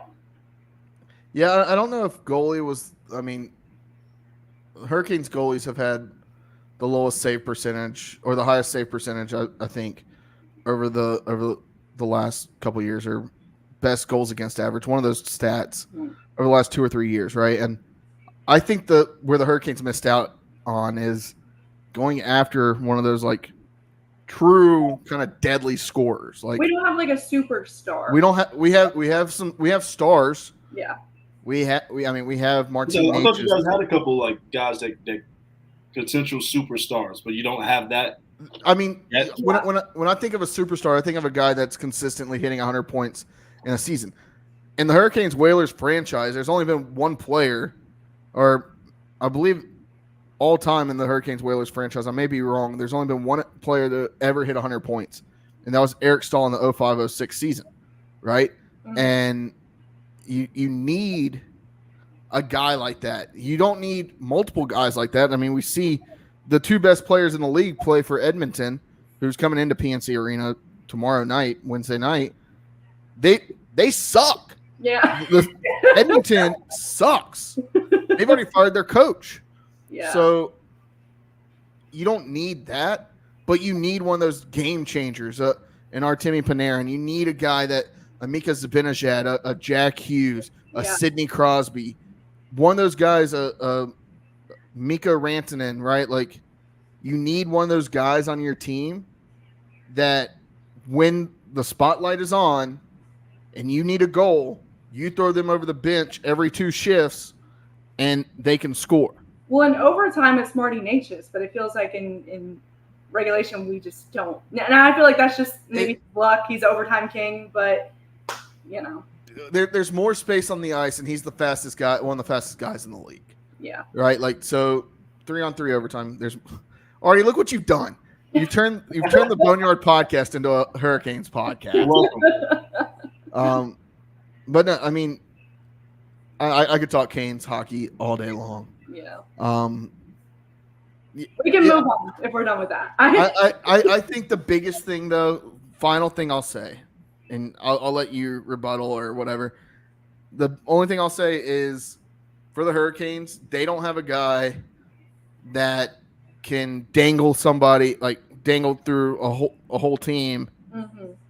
come up, forehand, backhand, top, net, game over, right? They don't have that. We don't have a guy that can easily skate around a one-on-one. It's a hit or miss on a one-on-one, and I feel like they're too passive. They're way too passive, but that's also not the Hurricane style. The Hurricane style is to set you up, kind of like what a Navy's offense does. They set you up. They're very hard hitting, and they're kind of a grindy kind of offense. Yeah. Grind you down, get you tired in your defensive end, and then they strike. If they can have that long sustained pressure in the offensive end of the rink, then they're going to score. I can almost tell you when I'm watching a Hurricanes game, oh, they're about to score. Yeah. And if you're a Hurricanes fan, you know what I'm talking about. Yeah. They start cycling the puck around, and you're like, oh, watch out, here it comes, and somebody gets set up. But I digress. Enough Hurricanes talk. We can keep going if you want to, but I know that's not why you got on here. We'll talk. We can talk Hurricanes anytime, Courtney. Like we can. Maybe we will just start a Hurricanes podcast. I would be down. I mean, my wife says I do too many podcasts in general, but there's no such thing. Well, when you have a full-time job and a 6-month-old daughter, and that's true. Like your wife works till 7:00 every night. Yeah, it gets busy. But so point. Courtney, we always have you on, and this isn't the reason we have you on, but I think it's important. You've lived with epilepsy for what, the last 10, 15 years? We're going on 8 years, yeah. So you've lived with epilepsy. You've kind of you've had to deal with it, right? And figure out what works for you. Talk a little bit about that. How long has it been now since your last episode, and how are things going? Yeah, so I haven't had one since August of last year, but it was a really bad one. I ended up in the hospital. My 3rd degree burned the right side of my chest and under my arm because I fell on my hair tool. So that was definitely traumatizing, I think, but at the same time, it was any other seizure, just ended up, it was like a freak accident. Landed me in the hospital for like 6 days. I had to have surgery. They thought I was going to have sepsis, septic infection, whatever it was. And so they had to keep me hooked up to this thing, sucking all this infection out of me. I had to be transported in an ambulance to the UNC Burn Center because it's the closest one. So, it was a lot at one time. And I've gone through medication changes. I'm now on like 5 or 6 medications all at one time, including this, which I always have with me. It's like a nasal spray, and it's a rescue medication. So if I feel like I'm about to have a seizure, you put it in your nose, and it helps. And I keep it with me like a security blanket. It's always sitting there, even if I'm not twitching. So I have that all the time. And there's been a lot of issues with medications, and there's one that's very effective. And this is something that I don't have an issue with talking about because it is a problem. There's a medication called Depakote, and it is like 99% effective. But my neurologist will not prescribe it to women of childbearing age because if you take it, you cannot have kids. And so it's like I'm 24, and I know that there are people younger than me that have had seizures their whole life and are ongoing that had to make this decision. But at 24, that is such a hard decision to make.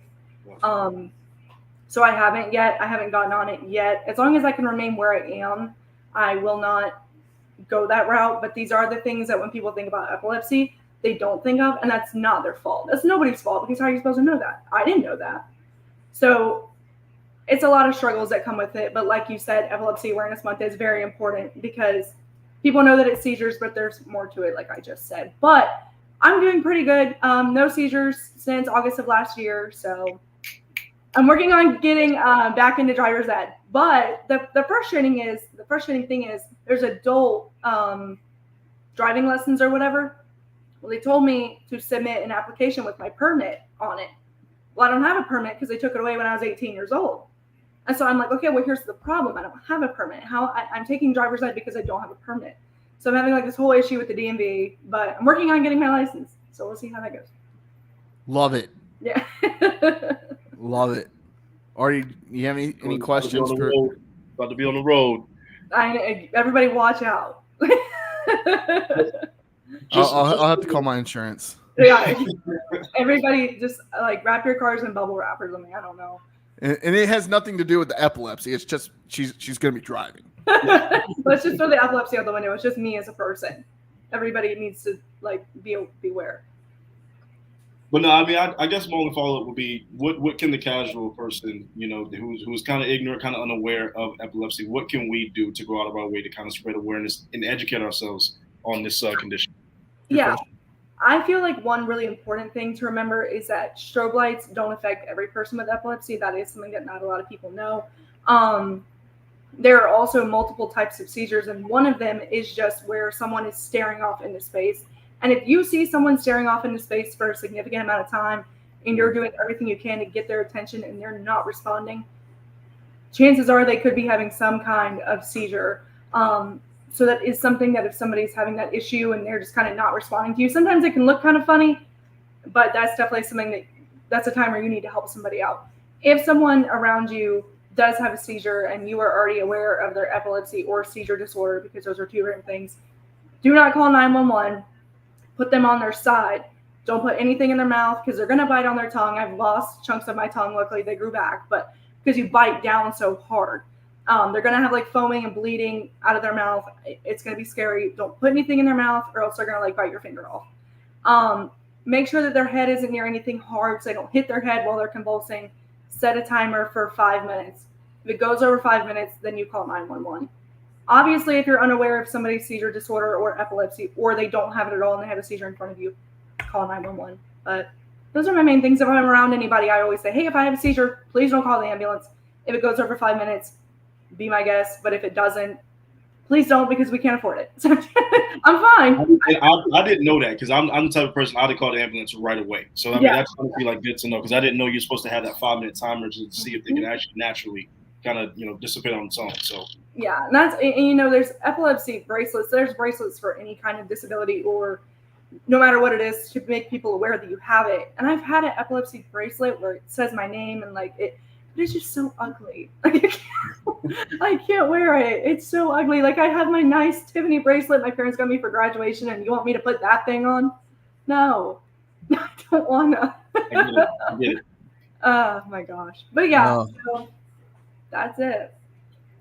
And that's a whole other podcast. I could do an epilepsy podcast. I mean, that's another thing I could talk forever about because it is important. But yeah, I know that, like that's the reason we first brought you on.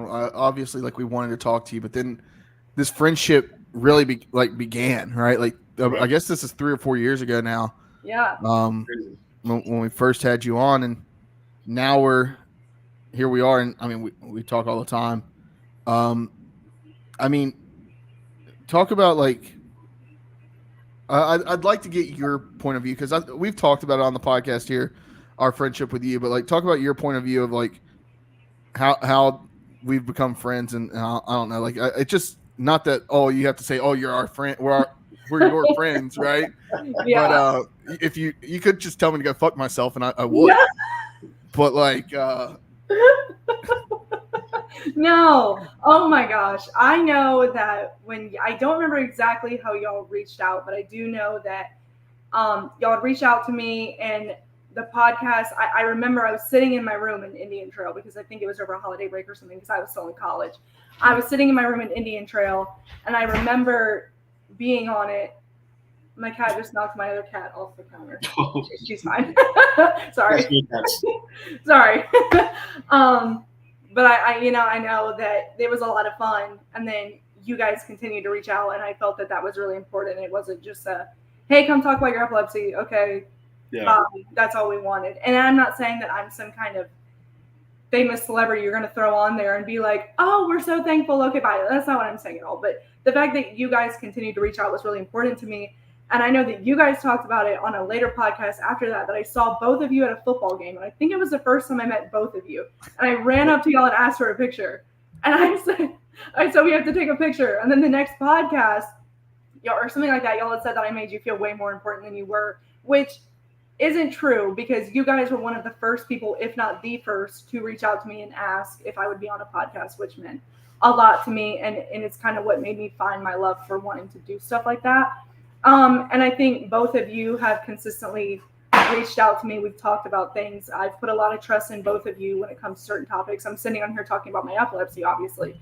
You guys make me feel very welcomed. Like, I don't come on here and I'm like, I'm going to be like interviewed. Like, no, it's not like that. You asked me if I would be on here and I was like, yes, like, I don't care. So I feel like I definitely have a connection with both of you. I know you've asked me, Jared, Courtney, why weren't you in the football thing today? What's I'm losing the word now. The press box. I was like, I'm at the game. I'm not working today.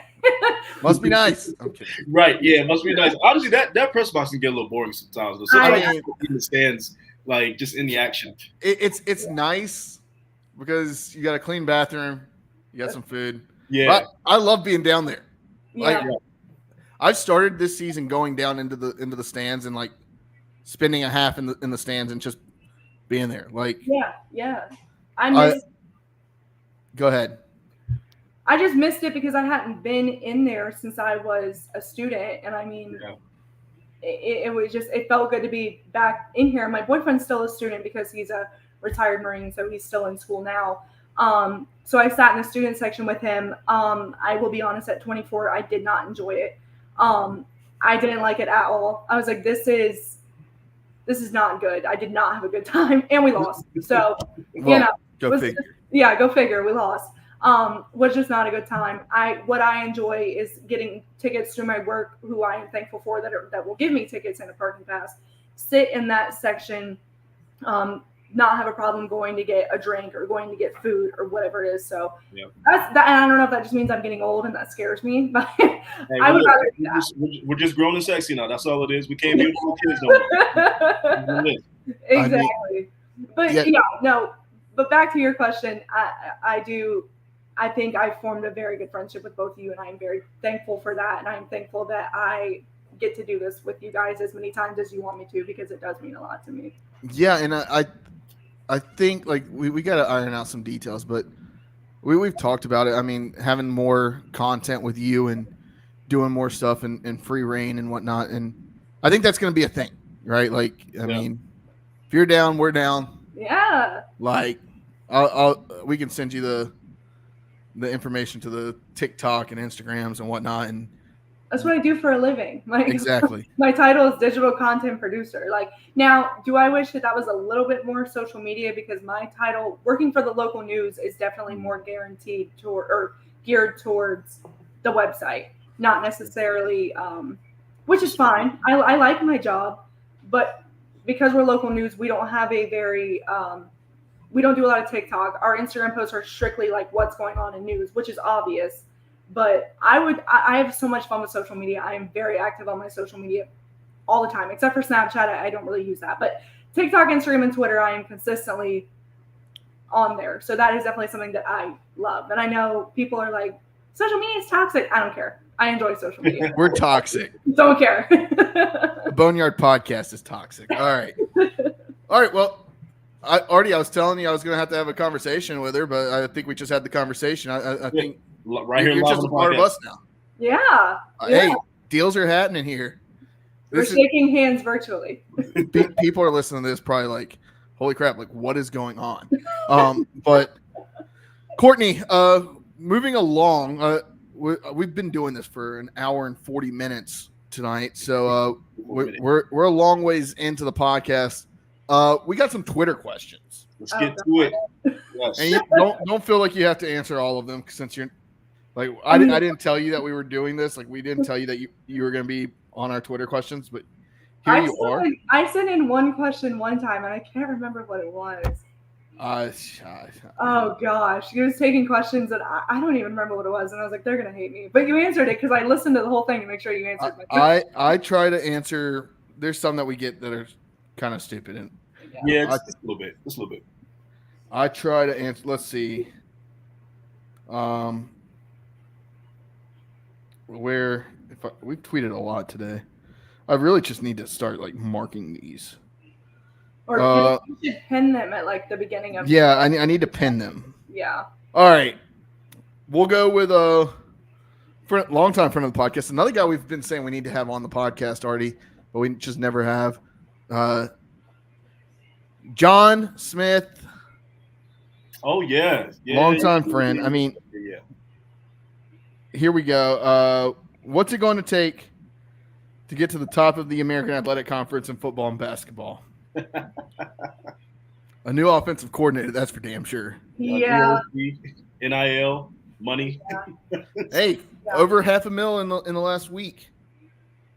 Support businesses that support Team Boneyard. And if you are a business that supports Team Boneyard, DM us.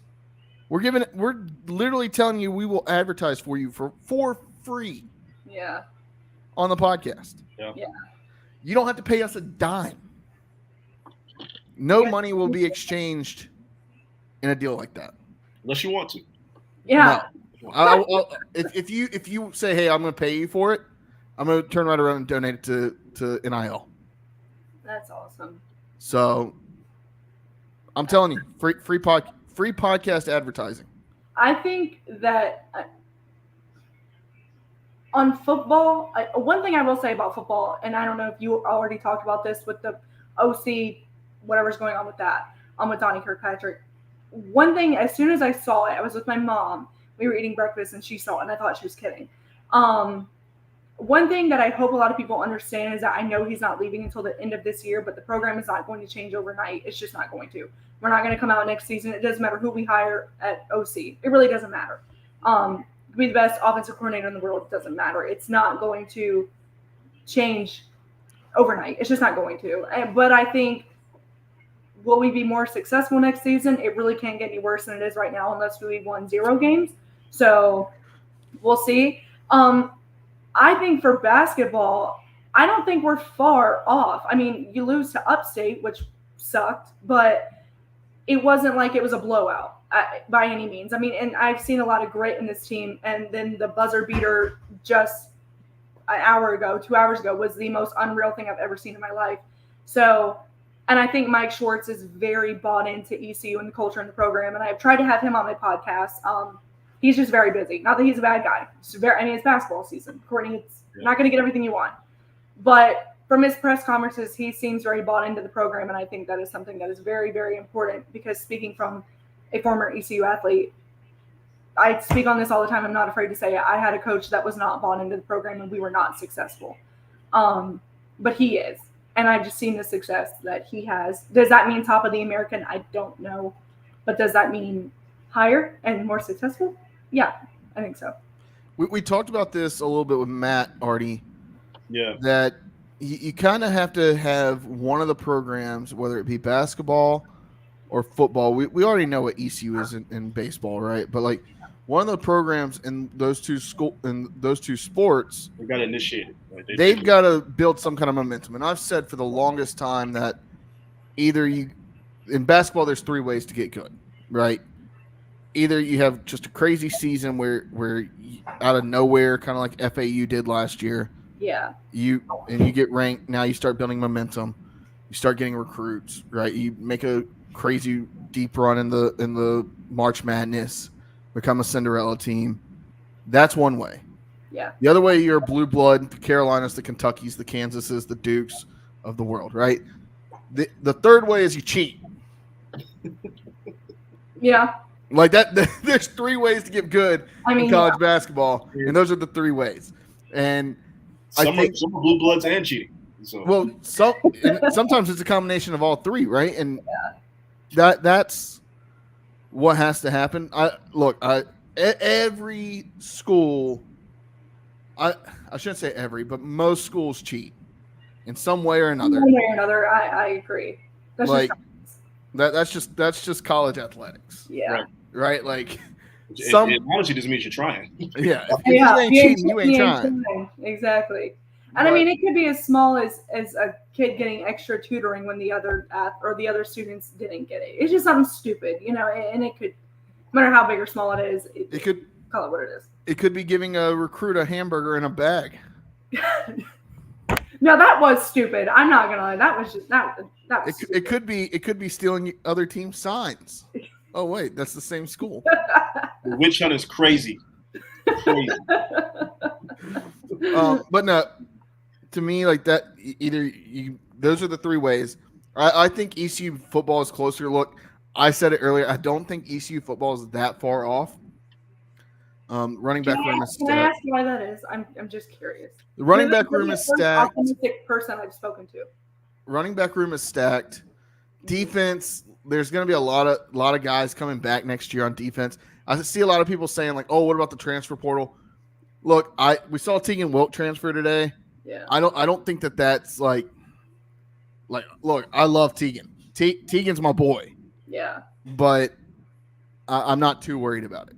But offensively, we have a lot to do, though. I mean, even outside of coordinator, we have a lot of work to do. All right, so we already know you're going to find an offensive coordinator, and honestly, the only way to go from your offensive coordinator now is up. Yeah, that's true. Okay, okay, quarterback, same thing. You're going to have a quarterback next year, and it can't get much worse than this year. Yeah. But I think it's more of a slow grind, though. Like I think even next year, like the best we can look for is 5 to 6 wins. Like it's gonna be a slow grind. You know, Artie, this leads in perfectly to the next question. Petey asks, who are some guys that we should be on the lookout for offensive coordinator? And there's several names. It's way too early to kind of get into that. Like there's some names that like we kind of put together here. That we can talk about. Let's see. Where are we? We've got the list. Okay. Joe Sloan, quarterback coach from LSU. I mean, ECU alum. Coached Louisiana Tech. Right? Like, he's been with Jaden Daniels as his direct coach. Billy Gonzalez, wide receiver coach at Florida.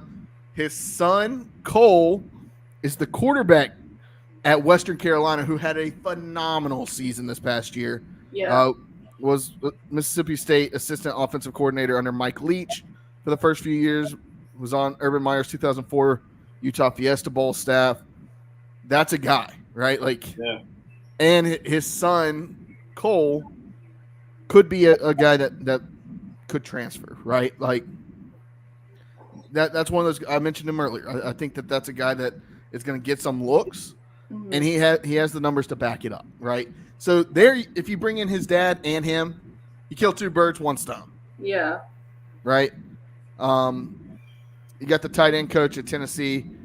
He was coached at how do you pronounce it? Alec Abeam? I don't know. Josh put that in there. Josh is much smarter than I am. Coached by Josh Heupel when he was at Missouri. Was at Ole Miss, and then one that I'm kind of keeping an eye on, and Artie, I'd kind of like your take. You're the Big Ten fan. The guy that I kind of like is Mike Yurkich, former OC at Penn State, got fired after losing to Ohio State and Michigan, but has had some decent offenses at times.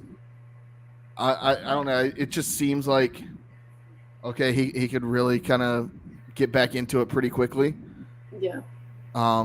That may be he was already fired from one Power 5 program. Maybe he comes down to a Group of 5 program and try to prove himself again, try to get back in the ranks. Yeah, and then kind of sets himself up to be okay. He's been the offensive coordinator. He's been a coach at Oklahoma State, been a coach at Penn State, offensive coordinator, calling all the plays at East Carolina. Now, okay, a Power 5 school calls or a Group of 5 school calls. Okay, hey, we're gonna make you our next head coach. That's kind of like the guy. He's a younger guy. I mean, not saying Donnie is old, but he's not. He ain't no spring chicken. Yeah. It's important though. Like you need somebody that can relate to these players. That's extremely important when you hire somebody. Is that they can actually relate to these young kids, especially these young kids who know they can make money now, right? Like where they know NIL is going to be a huge thing. So I mean, yeah. You don't want somebody that's 70, 80 years old trying to coach offense out there. So, True. I want to say this. So we've actually, believe it or not, listeners, we go out every once in a while and we do journalistic shit. And the one thing that we did was we started reaching out to some recruits, some guys that are already committed that are on the offense. Look, we talked about it earlier. ECU has the number 1 recruiting class in the conference, right? Like I believe they're pushing like top 50 nationally. Like they've got a pretty high recruiting class. Here's the thing: every single one of them that I talked to, all had nothing but positive things to say. They had positive things to say about Donnie Kirkpatrick, but they said we're locked in. We're not going anywhere. Okay, I mean here's and I asked him. I said, "Can I quote you?" And this is from Cole Hodge, 3-star quarterback, incoming freshman. He said, "I'm not at ECU yet, so I don't have much information about the coaching change. Coach Kirkpatrick was my position coach who recruited me, and I was excited to play for him. He played a significant role with my QB coach, Chris Redmond, at Louisville, prepping him for the NFL. At the same time, I have a great relationship with Coach Houston, and I trust that he will always do what's best for the program. And I'm still really excited to play for East Carolina." So, okay, making a change is not gonna bring the sky down.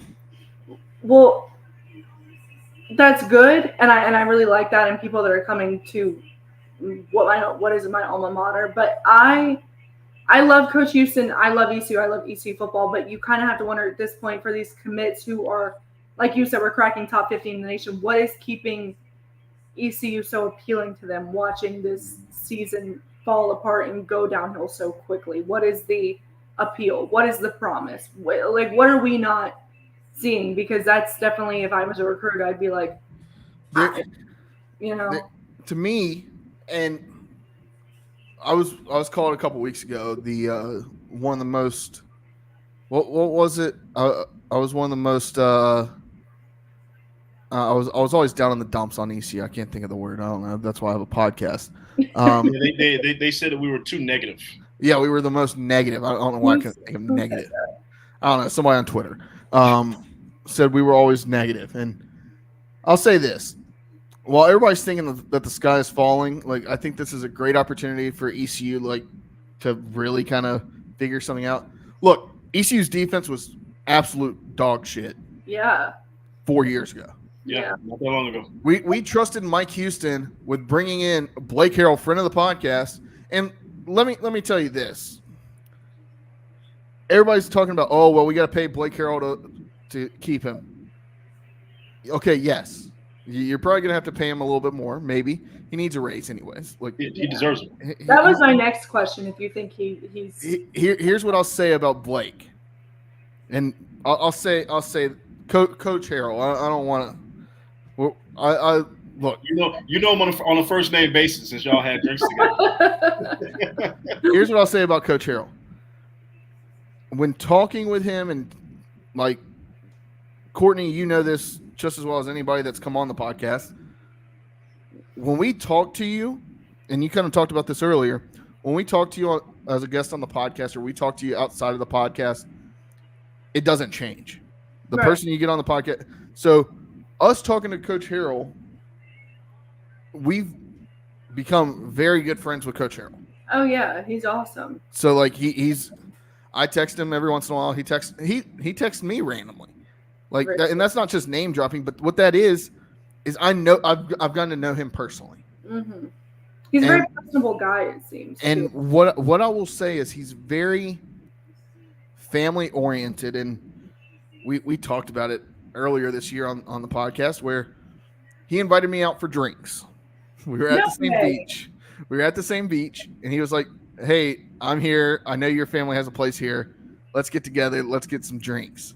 Wow. And I was like, "That's bet." so cool. I was like, "Bet." And then I asked him this. I said, "Would you ever what's the goal? Mm-hmm. Do you want to become a head coach? Do you want to leave?" I don't think he never said like, "Oh, I wouldn't become a head coach." I don't think if that was offered, he would consider it. Yeah. But he said that he wants to be at ECU for the long run. He loves it at ECU. His family loves it at ECU. Basically told me as long as ECU will have me, I will be there. His kids who are in middle school, I believe, maybe upper elementary school, they love their school, right? They love their friends. They've developed good relationships here in Eastern North Carolina, and he loves it. right? And that when he tells me that tells me a lot about him. Yeah. And tells me a lot about where his kind of mindset is. He's loyal. He's loyal to a T, loyal to Coach Houston, and loyal to ECU. And we need more coaches like that. So that I'm not worried about Coach Harrell leaving, not until Mike Houston is gone. Right. So I'll say that, like, just in conversation with him. All right, next question. This is the last question. All right. This is also from PD.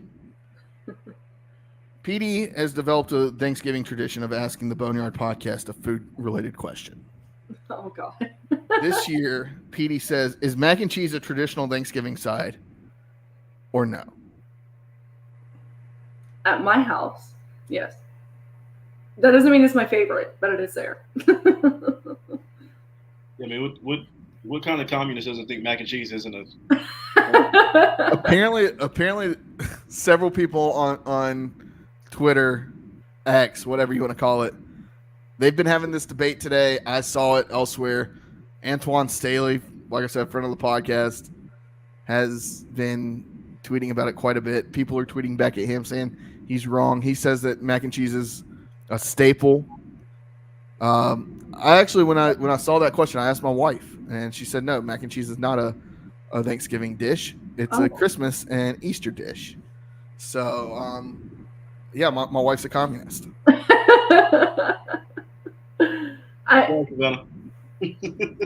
Yeah, I mean, I would say yes, even though it's not my favorite. I would still say yes. I had another question about social media though. I was wondering something about Coach Houston, and who also Jared, I'm pretty sure you were in there, but I could be wrong, but I will tell a short story. No, you were in there when Coach Houston came in for the press conference and my phone went off.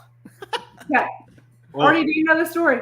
I think Jared might have told me the story. Thanks for spreading that. I appreciate that information. But no, I think I said it on the podcast.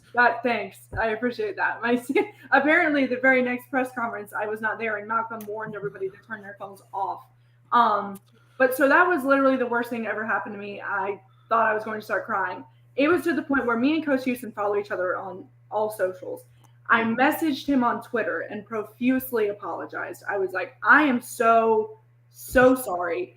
And he was just, and I don't want to say, like, quote what he didn't say. I have them literally pulled up right here. He said, do not worry. I will be honest. I didn't recognize you in the hat. No worries at all. Thank you for the message.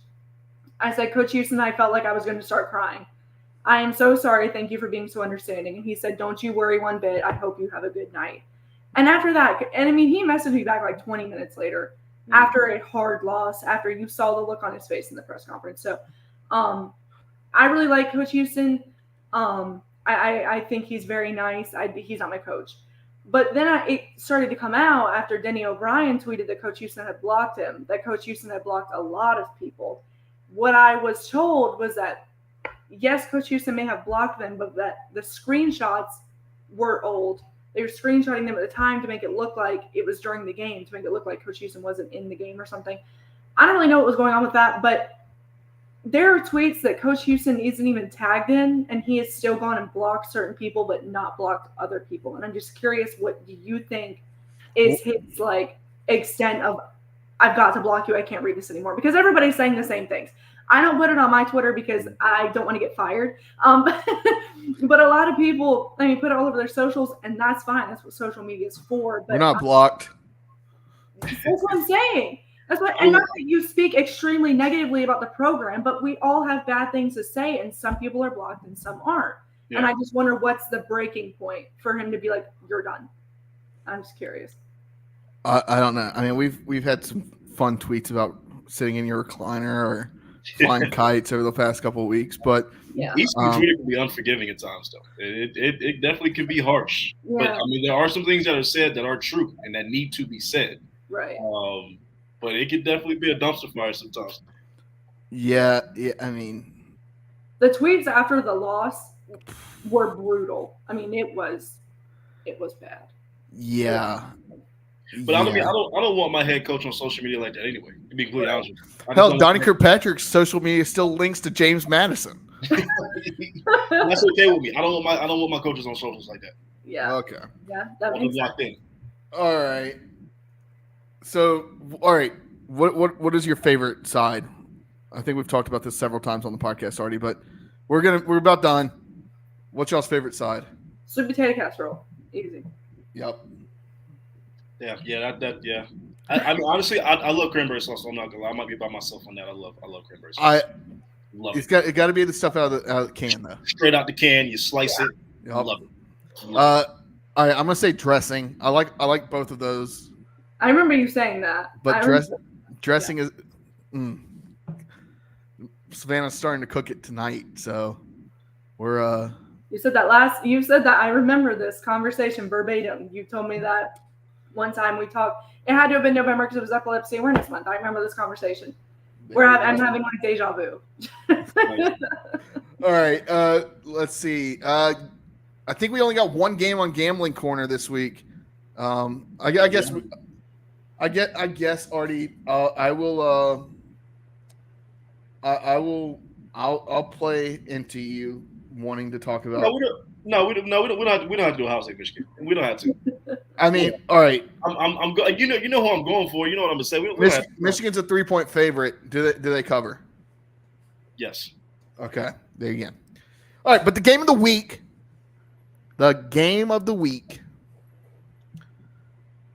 The Tulsa Golden Hurricane. Battle of the Suck. I was gonna say the Battle of the Mid. I mean, not even. What's below mid? I don't know. Battle of the Mid, Battle of the Suck, Battle of the Bastards.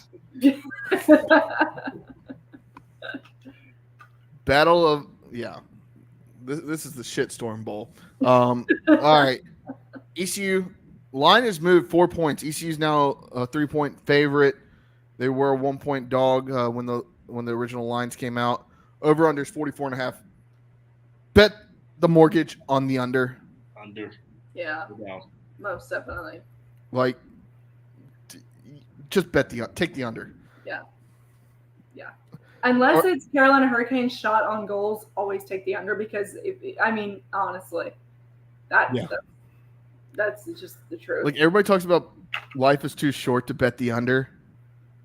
Life is too short to bet the over. I would much rather bet the under because I just think it's fun. If you do the over, you're sitting there waiting. If you bet, I think maybe it's the sicko in me that I just like the under. But anyways, Tulsa at ECU. ECU's a 3-point favorite. Which team is gonna win and put its fans out of its misery both teams are gonna be put out of their misery at the end of the year.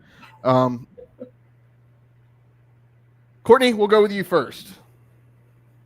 I'm thinking ECU, and I don't want to get my hopes up, but I am going to say ECU because it is senior day, and something I've noticed out of this program is that senior day is very special to them no matter what year it is. So I am going to say ECU. Do I think it will be close? Yes.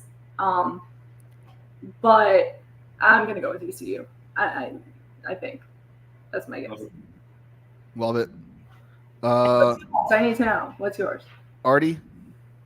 Look, it's the last game of the season. It's the last game of a bad season. I'm rolling with the Pirates, man. Let's go ECU. Let's get to 3-9, and it's gonna be an awful game.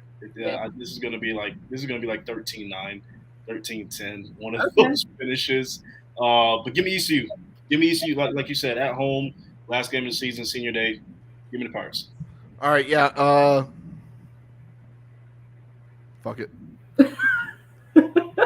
Roll Pirates, baby. Yeah. It is. 3-3. And then this season we didn't do walk the plank. This whole season can walk the damn plank. Exactly. Yeah. All right. Thank you for listening to the Boneyard Podcast, everybody. Make sure you go follow us at Boneyard Podcast on Twitter, Instagram, TikTok, YouTube, Facebook, even though we're not really active there. But hey, maybe now that we got Courtney on board, maybe we'll be more active on Facebook, right? Follow us on social. Follow Variety Sports Podcast Network. Check them out. Lots of great content going on right now. And then subscribe to us on YouTube. All right, at Boneyard Podcast. Leave us a review, 5 stars. If you do, you're a friend of the podcast. If you don't, you can walk the damn plank. Artie, say the damn thing. Hey, Pirate Nation, until next time, enjoy Turkey Day, enjoy family, be safe. Courtney, thank you so much for joining us once again. And deuce. Peace.